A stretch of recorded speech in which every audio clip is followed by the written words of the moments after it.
Alright guys, it's already been a big week of transfer dealings in the Championship and we're back to dive into all of the latest speculation. As always, want to hear from you in the comments down below. How are you currently feeling about your squad and the rumours that are currently going about the Championship? If you do go on to enjoy, make sure to leave a like. But without any further ado, let's jump into the done deals. We saw West Brom getting the deal over the line for Josh Maja on a free transfer. Scored 16 goals in the French second division last season. I still think there's some untapped potential there that West Brom could get out of him. QPR snapped up Jack Colback on a free transfer. We discussed this one last time, but it has since gone through. He adds a little bit more depth into that midfield. We saw Cardiff signing Josh Bowler on loan for the season from Nottingham Forest. I think that one's a great bit of business by Cardiff. Fantastic debut he had against Leeds, involved in both of the goals. I think if he manages to get back up to the standard that he was at during his first season at Blackpool, Cardiff have got a hell of a player for the season. We saw my side Preston North End completing a deal for Wigan defender Jack Watmore. A bit of controversy in the way in which he went and had his contract cancelled with Wigan, but Preston took advantage of that situation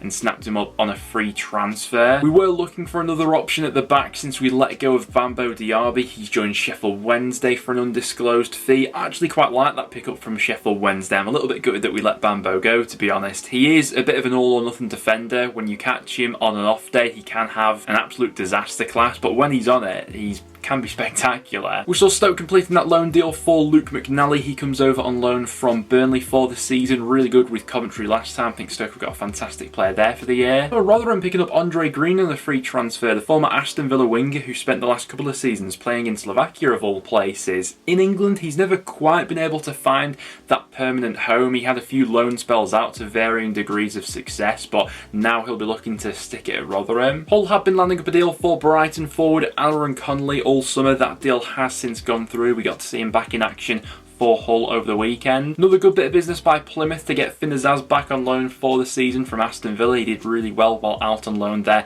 in League One last season. We saw Sunderland wrapping up a deal for Manchester United goalkeeper Nathan Bishop, another youngster who's added to Tony Mowbray's ranks for the season. The 23-year-old joins them on a permanent basis. Georgi Chakvetadze joins Watford on loan for the season. Definitely butchered that name there, but he joins on loan from Ghent. We already knew that Millwall were in the goalkeeping market and they got a deal over the line in the end for Wolves shot-stopper Matthias Sarkic. Thought he looked quite good while on loan with Stoke last season, and he was thrown straight into the Millwall starting 11 for their season opener against Middlesbrough. We saw Sheffield Wednesday completing a deal for Monaco winger Anthony Masaba. Really excited to see how he gets on at Sheffield Wednesday. We saw his debut against Southampton, and this is the sort of recruitment that I think Wednesday are in need of, really. A youngster with a point to prove, someone that they can look to develop and then potentially sell him for a profit in the next few years. We knew that Swansea were in need of strengthening their full-backs. They've added Harrison Ashby on loan from Newcastle for the season. We got to see him in action on his debut against Birmingham at the weekend. We saw Tottenham completing a deal for Blackburn youngster Ashley Phillips. This may pave the way for a few more incomings at Blackburn. Now they have got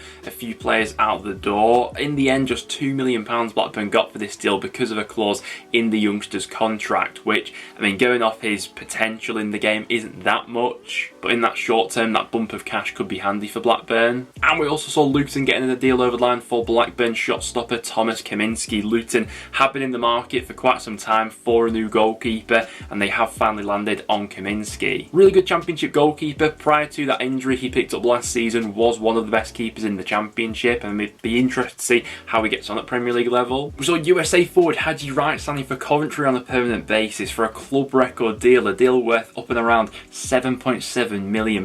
We got to see him in action on his debut against Leicester, went very close to scoring. You can tell he's got real power, a bit of burst of pace about him. He had a rasping shot which came sort of off the inside of the bar, so he came very close to scoring on his debut. And we saw Plymouth snatching up Wolves youngster Luke Cundle on loan for this season. Thought he looked like quite a tidy player while out on loan with Swansea last season. We've already seen Plymouth using the loan market to their advantage so far, and this one being another tidy pickup from them. But those are some of the done deals we've seen go through in the Championship over the past few days. Now, without any further ado, let's hop into the rumours. Starting out with the rumours, Adam Armstrong is being linked with a move to Ipswich Town once again. Now, we did cover this rumour earlier on in the window when Ipswich were first linked with the Southampton forward. At this stage though, I'm not sure I can see this one happening, with Armstrong seemingly a main part of Russell Martin's plans for the season. I'm not sure how the finances would work for this one either. There have been some some reports claiming that Ipswich will be willing to pay as much as £8 million for Armstrong, but I'm not sure about that either.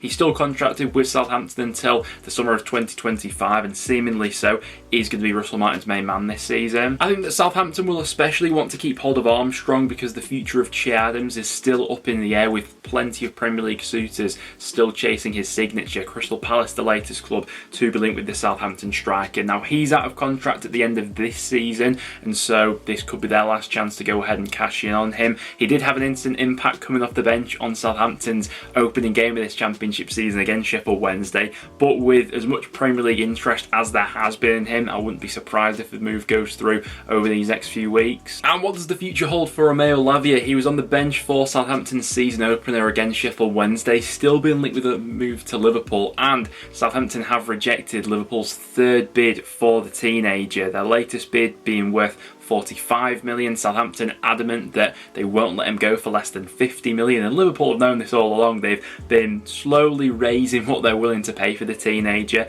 and if they are to make a fourth bid, surely that's going to be 50 million, and that will see this deal over the line. Hopping over to Leicester City, there's already been quite a bit of movement with Leicester in the transfer window so far, both with ins and outs, and it seems as if they could be in for a busy few weeks with the remainder of this transfer market. Patson Daki's still been linked with a move away from the club, both Crystal Palace and Everton currently being linked with the forward. Crystal Palace youngster Jezran Raksaki is being linked with a move to the Championship at the moment, with Palace reportedly prepared to send the youngster out on loan. He had a fantastic loan spell with Charlton in League One last season where he scored 15 goals, and now plenty of Championship clubs are queuing up to sign the youngster on loan for this season. Of the clubs that I've seen linked so far, the likes of Leicester, Birmingham, Hull and Ipswich are all interested in taking the youngster for the season. Sunderland defender Danny Bart's still been linked with a move to Blackburn Rovers. He was on the bench for Sunderland's season opener against Ipswich Town, but according to Tony Mowbray, will be involved in Sunderland's midweek EFL Cup game. So Blackburn still remain interested, but in terms of his future, there's been no decisive decisions made at this point in time. And we're seeing Chuba Akpom continue to be linked with a move to Sheffield United, and we could see a little bit of a domino effect with this one, with Burnley looking like they're going to go in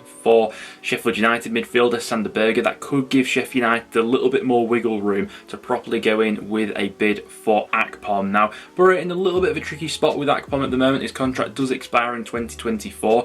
We knew that he wasn't likely to feature in their season opener against Millwall, as he had missed the entirety of pre-season for Middlesbrough. Still being linked with a move away, still a very good player, no doubt about that. Borough fans, I'd welcome some of your thoughts down below on this one. Luton Town have agreed a deal with Birmingham to take John Ruddy, a fee being agreed of around about £750,000. Now, from a Birmingham perspective, this one is going to be a blow. Thought that Ruddy was one of the most sort of consistent shot stoppers in the league last season, did really well for them, and they are going to have a task on their hands to replace him. They were probably in a situation though where they couldn't turn down that sort of money for a goalkeeper in John Ruddy, who, while he is very good, he is 36, and that's a decent chunk of change that Birmingham are getting out of this deal.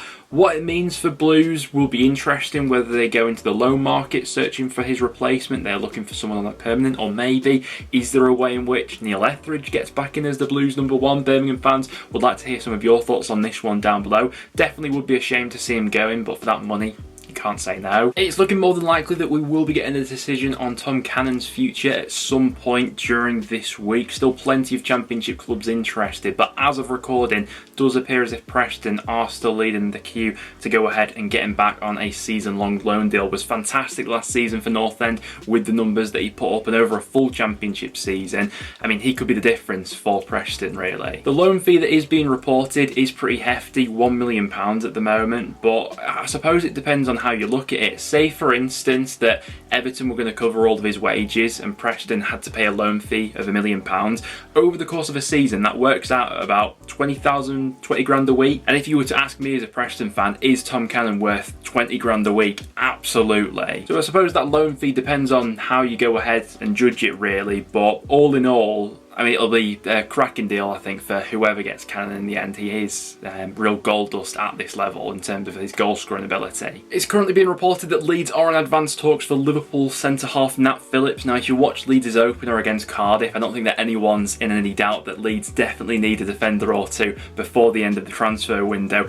Phillips would be a solid pickup for them. My only doubt over this deal is the money involved. It's currently being reported that with Allen's included, the deal could be worth £10 million, which I think is a lot of money for someone who's 26 and has only played 70 professional football matches. Definitely think he'd make an impact in that Leeds squad, just the money involved, I'm not sure if that's great value for money. Pantelis Chatzadiagos is another player that Leeds are currently in negotiations with. The defender spent his entire professional career with AZ Alkmaar up until this point, and his contract with the Dutch club is up at the end of the summer, so Leeds have been keeping tabs on this deal. It's been rumoured that a potential £3 million deal could be in the works. He predominantly plays as a centre-half but can also operate as a right back as well. It does look increasingly likely that Chelsea will step up their attempts to sign Leeds United midfielder Tyler Adams in the coming weeks. He does have a relegation release clause in his contract, which is believed to be around about 20 million. And as Chelsea have hit a bit of a wall with the Moses Caicedo negotiations with Brighton, seems as if they could turn their attention to the Leeds United midfielder. Don't think that any Leeds fans were really expecting Adams to stick around in the Championship. We have seen a few of those relegation release clauses with some Leeds stars so far. I suppose, you know, with the fact that Leeds got Ampadu from Chelsea, if you maybe factor that into this deal, then it's maybe not as bad. But yeah, Chelsea's set to step up their interest. And with Tyler Adams potentially off to Chelsea, there has been more talk about Leeds potentially signing another midfielder and plenty of speculation surrounding Gustavo Hamer. There was one report claiming that Coventry would be willing to accept an offer of around about 12 million, and Leeds obviously have been linked to the Coventry man all throughout the summer. Now, it is still a bit of a sticky situation that Coventry find themselves in terms of Hamer. Is he worth more than 12 million? Absolutely. He's one of, if not the best holding midfielders in the Championship, but he was really good in Coventry's season opener against Leicester as well. The sticking point is the fact he's only got 1 year left in his deal, and ultimately he's only worth what a team is willing to pay for him. So from a Coventry perspective, would you be happy to cash in on him for, let's say, around 15, despite him probably being worth more than that? But then you obviously run the risk of losing him on a free transfer if you keep him beyond this summer. Quite surprised there's not been more interest in Hamer so far, but I think we'll see maybe a ramp up in that interest towards the final few weeks of this transfer window. For the time being, still a Coventry player, but a lot can change in the next few weeks. Watford have held talks with Sorry Cabba. Now, the forward who spent the second half of last season out on loan with Cardiff has attracted plenty of interest so far this summer. His contract is set to expire at the end of next summer, so he's only got 1 year left to run on his current deal with Midtjylland, and it's understood that a few Championship clubs are in the race for him right now. With Watford stepping up their interest, they could get this deal over the line. I think he'd be a really good addition for Valérien Ismaël's side. He scored 8 goals in just 12 starts and 5 sub-appearances for Cardiff last season in the Championship. Definitely would add a new dynamic to that Watford front line, which is still looking a little bit light. I think there's a lot to like about that potential deal for Watford. And it's looking as if Stoke will hand Josh Onomah a contract after a successful trial with the club. Very interested to see how he gets on. Another ex-Preston player signing for Stoke this summer. Obviously spent the second half of last season with North End, and I mean, from a Preston fan's perspective that saw him in a few fleeting moments, you can definitely tell there is a good player there, just about getting himself back to full fitness. You could tell that last season he wasn't quite at 100%. Technically, though, a very good midfielder and someone who I'd expect will come into that Stoke squad as a bit of a squad player. Well, guys, there we have it. That will now wrap it up for today's video. Thank you very much for tuning in. If you did go on to enjoy, make sure to leave a like, and do get all your thoughts on all the business going on in the Championship right now in the comments down below. Other than that, though, guys, thanks for watching, and I'll see you all in the next one.